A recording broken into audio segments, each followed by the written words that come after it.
আসসালামু আলাইকুম ওয়া রাহমাতুল্লাহ।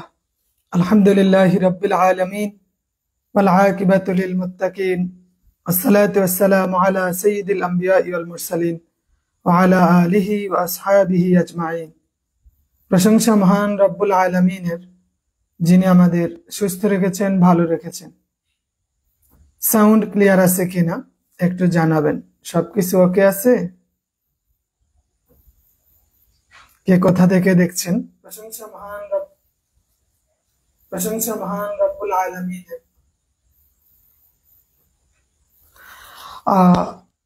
আমরা সবাই অবগত আছি, আগামী 13 তারিখ এমপিওভুক্ত শিক্ষকদের একটি সমাবেশ আছে ঢাকায়।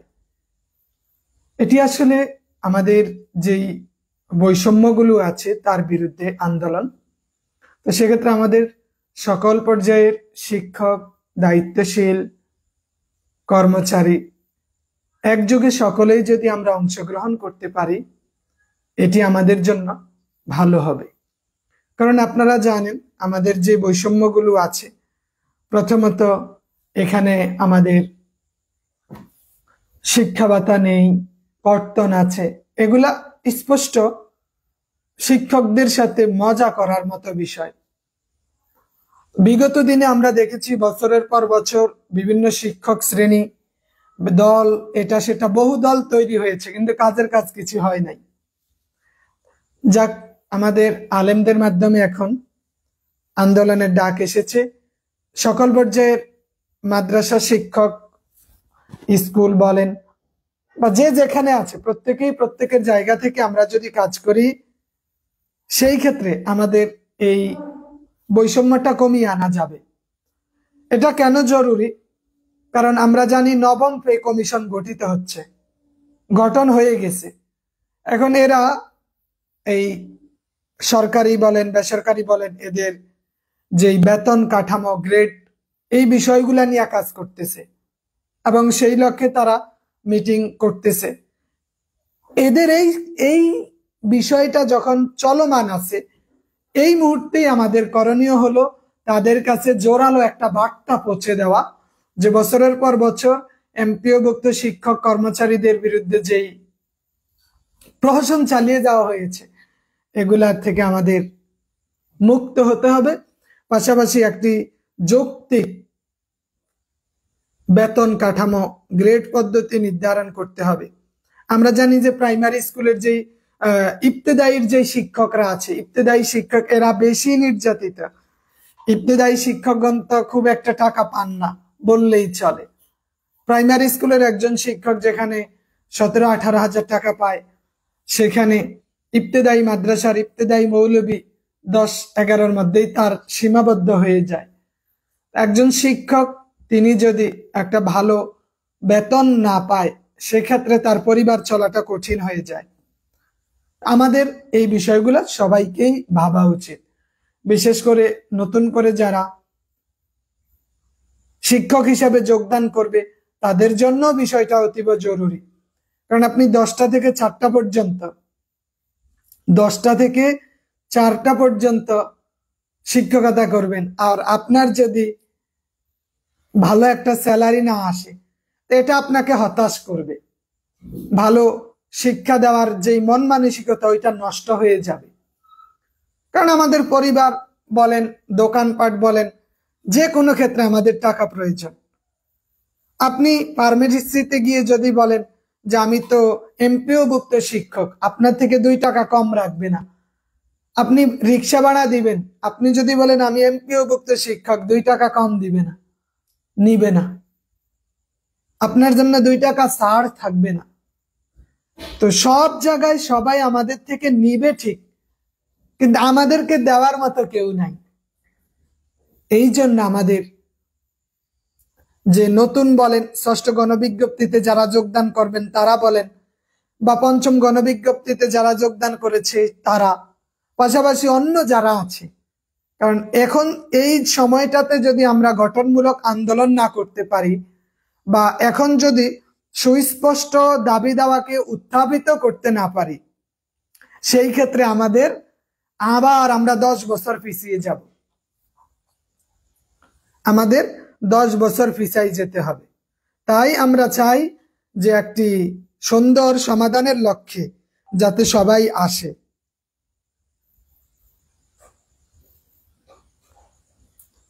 আলামিন সাহেব পঞ্চগড় থেকে, জি আলহামদুলিল্লাহ। ইয়াসিন আলী সাহেব, ধন্যবাদ। তা আমাদের এই কাজগুলো করা দরকার, এবং আমরা অন্তত না যেতে পারি, মানুষের কাছে তথ্য পৌঁছে দেওয়া দরকার যে আমাদেরকে অন্যদের থেকে যেই আলাদা করে রাখা হয়েছে। আমাদের যেমন একটা ঢাকা ইউনিভার্সিটির স্টুডেন্ট বলেন, রাজশাহী ইউনিভার্সিটি অথবা চট্টগ্রাম বিশ্ববিদ্যালয়ের একটা স্টুডেন্ট, ইসলামী আরবি বিশ্ববিদ্যালয় থেকে আসা, বা পাজেল কামিল কমপ্লিট করা একজন আলেম, বা অন্য যে কোনো টিচার মাধ্যমিক স্কুলে শিক্ষকতা পেশায় যোগদান করবে, অথবা মাদ্রাসায় 11তম গ্রেড বলেন 16তম গ্রেড বলেন যোগদান করবে। এখন এরা একটা ভালো মানসম্মত স্যালারি না পেলে এইটা এদের সংসার টিকবে না, সংসার চলবে না। কয়জনের এক্সট্রা ইনকাম আছে? সেই রবিবার থেকে বৃহস্পতিবার পর্যন্ত সকাল 9টা থেকে বিকাল 5টা পর্যন্ত গুরুত্বপূর্ণ সময়টা এখানে দিচ্ছে, অথচ বদলা কামলা দিলেও কিন্তু তার হাজিরা পড়তো 700-800 টাকা। কিন্তু বাংলাদেশের সবচেয়ে লো লেভেলের 3rd ক্লাস চাকরির একটা হইল শিক্ষকতা। তা আপনি বেতন দিবেন 3rd ক্লাস, ফিডব্যাক চাইবেন 1st ক্লাস, গোজামিল দিয়ে আর কয়দিন? তা দিন শেষে আমাদের শিক্ষার্থীদের ভবিষ্যৎ নষ্ট হয়। কারণ একজন টিচার যখন মানসম্মত বেতন পাবে না, তখন তার ক্লাসে গিয়ে পড়ানোর সেই আগ্রহ হারিয়ে ফেলবে, এবং তার সেই কোর্স প্ল্যান থাকবে না। একজন টিচারের বৈশিষ্ট্য কি? তার একটা নিজস্ব কোর্স প্ল্যান থাকবে, যে আমি এই মাসে এই অধ্যায়গুলো পড়াবো, এই অধ্যায়ের উপর পরীক্ষা নিব। আমরা চাই স্টুডেন্টদের ভালো করতে, কিন্তু তারা আমাদের যেই পরিমাণ স্যালারি দেয়, এটার দিকে তাকাইলে মনে হয় যে না, অত সময় কই। একজন টিচার সে 8 ঘন্টা 9 ঘন্টা প্রতিষ্ঠানে শিক্ষকতা করার পর বাসায় এসে সে যে আবার পরের দিনের জন্য লেসন তৈরি করবে, তার এত সময় কই? তা আমরা তাদেরকে যথোপযুক্ত একটা স্মার্ট স্যালারি দিতে ব্যর্থ হওয়ায় তারা বিকল্প পথ খোঁজে, আয়ের অন্য উৎসগুলা খোঁজার চেষ্টা করে। দিন শেষে এই জাতি ক্ষতিগ্রস্ত হয়। শিক্ষা ব্যবস্থা এই ধ্বংস হয়েছে শুধু এই একমাত্র কারণে। এজন্য সকলেরই উচিত এই বিষয়টা নিয়ে কাজ করা, যে একটা নিরাপদ স্যালারি একটা নিরাপদ ভবিষ্যতের দিকে নিয়ে যায়। এতে করে শিক্ষকরা ভালো থাকবে, শিক্ষকরা ভালো থাকলে আমাদের শিক্ষা প্রতিষ্ঠানে পড়ার মান ফিরে আসবে। আমরা যতই বলি যে শিক্ষা প্রতিষ্ঠান শিক্ষার মান ফিরিয়ে আনা হোক, এর জন্য ট্রেনিং করাও, শিক্ষকদেরকে ট্রেনিং করাও, তারপরে এই শিক্ষা পরিদর্শকরা আসছে যাচ্ছে বলতেছে যে আপনারা কোর্স প্ল্যান তৈরি করেন, আপনারা এইটা করেন সেটা করেন, সাপ্তাহিক পরীক্ষা নেন, মান্থলি এক্সাম নেন, তারপরে ত্রিবার্ষিক অর্ধবার্ষিক এই পরীক্ষা সেই পরীক্ষা, কোর্স প্ল্যান তৈরি করেন, প্রজেক্টরের মাধ্যমে ক্লাস নেন, ক্লাসের আগে নিজে পড়েন। এত সময় কার কাছে আছে? এই এত সময় কারো কাছে নাই। কেন নাই? কারণ 12-13 হাজার টাকা বেতন দিলেন আপনি 1 মাসের জন্য। অনেক টিচার আছে বাসা ভাড়া থাকতে হয়, 3-4 হাজার 5 হাজার চলে যায়। এরপরে তাদের পরিবার পরিজন আছে, কয়েকটা সন্তান আছে, স্ত্রী পরিবার নিয়ে থাকা খাওয়া, এখন তো সবকিছু কেনা লাগে, ফ্রি তো আর কোনো কিছু নাই, নাকি রেশন আছে তাও নাই। এই যে এত এত কম দিয়ে আপনি একটা জাতিকে উন্নত করবেন, এগিয়ে নিয়ে যাবেন, এটা মানে পাগলের প্রলাপের মতো। আমরা মনে করি যে শিক্ষা কমিশন বলেন আর যত কমিশন বলেন, যে এরা যতই বলুক এই দেশের শিক্ষা খাতকে উন্নত করুক, কি দিয়ে উন্নত করব? আমার পেটে ভাত না থাকলে পিঠে লাথি দিলেও তো লাভ নেই। আপনি পেটে ভাত দিয়ে পিঠে লাথি দেন, কিছু পরিবর্তন আসবে?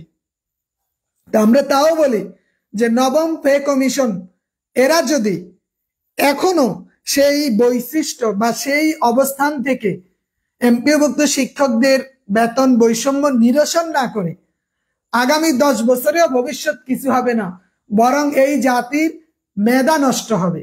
এ জাতি যেই আশা নিয়ে তাদের সন্তানদেরকে শিক্ষা প্রতিষ্ঠানে পাঠায়, সেই আশাই গুড়ে বালি। এজন্য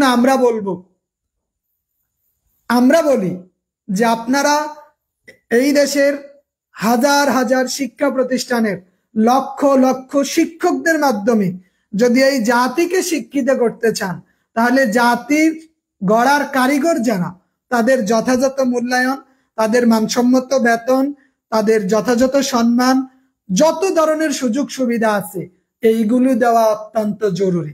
প্রয়োজনে শিক্ষকদের রেশনের ব্যবস্থা করেন।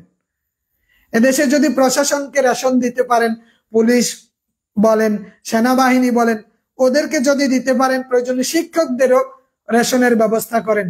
এবং এই দেশ তখনই উন্নত হবে যখন শিক্ষকদের মর্যাদা হবে সকলের ঊর্ধ্বে। শিক্ষকদের মর্যাদা সকলের ঊর্ধ্বে যতক্ষণ না হয়, আমরা ততক্ষণ পর্যন্ত এই জাতির উন্নতির আশা করতে পারি না। দক্ষিণ এশিয়ার সবচেয়ে নিম্নমানের বেতন দিচ্ছে বাংলাদেশ। এই জন্য এই দেশে টিকটকার জন্ম হয়, মেধাবী জন্ম হয় না। মেধাবী টিচারই নাই, জন্ম হবে কোথা থেকে?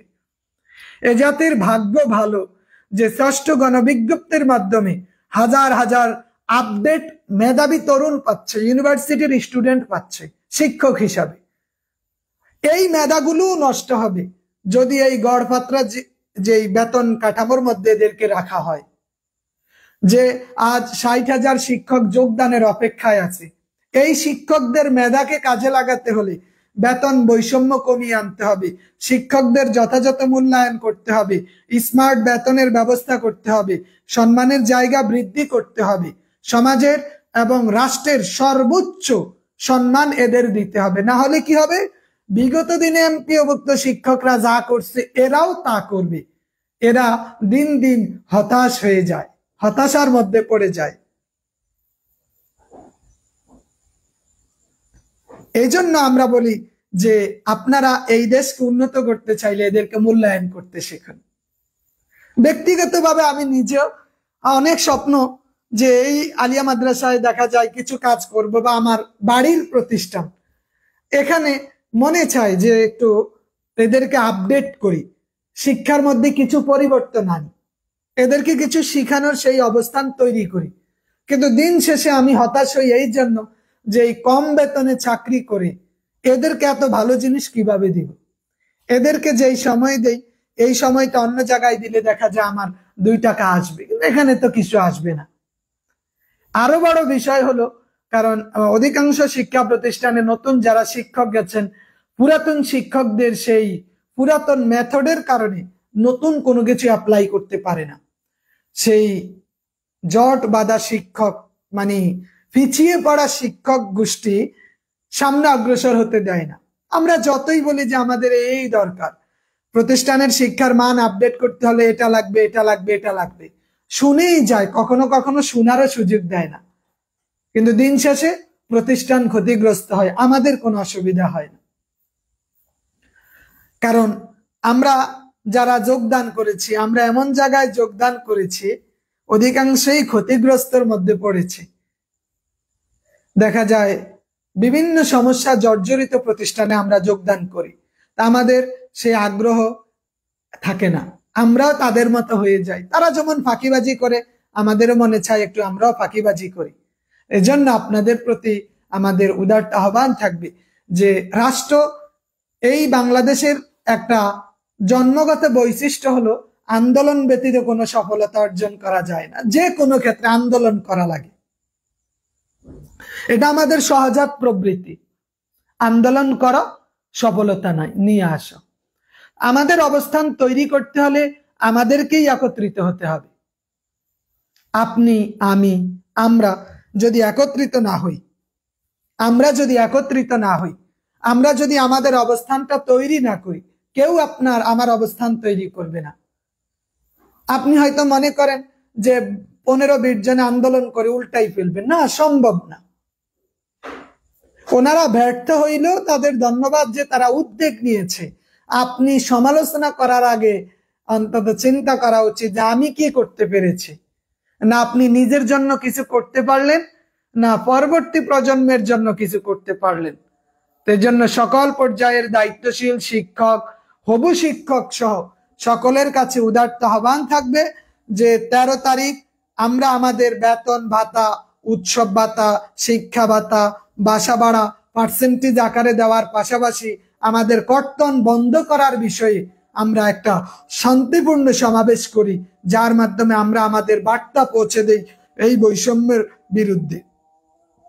এবং নবম পে কমিশনকে আমরা অবগত করাই যে এই বৈষম্য আর কতদিন, এই অদ্ভুত বৈষম্যকে কমিয়ে এনে একটা যৌক্তিক লেভেল প্লেইং ফিল্ড তৈরি করে শিক্ষকদের, এমপিওভুক্ত শিক্ষকদের এই করুণ অবস্থা থেকে যদি আপনারা জাগ্রত করতে না পারেন, তাদেরকে যদি একটা ভালো কিছু দিতে না পারেন, তাহলে এই বেতন কমিশন, পে কমিশন বলেন, কোনো কমিশনেই কাজ হবে না। দেশের শিক্ষা ব্যবস্থা এমনিতেই তলানিতে, আরো তলানিতে পৌঁছে যাবে। সেজন্য আমরা বলবো আপনারা এটার সুন্দর এবং যৌক্তিক একটা সমাধানের জন্য কাজ করুন। ধন্যবাদ। ভালো থাকবেন, সুস্থ থাকবেন। আসসালামু আলাইকুম ওয়া রাহমাতুল্লাহ।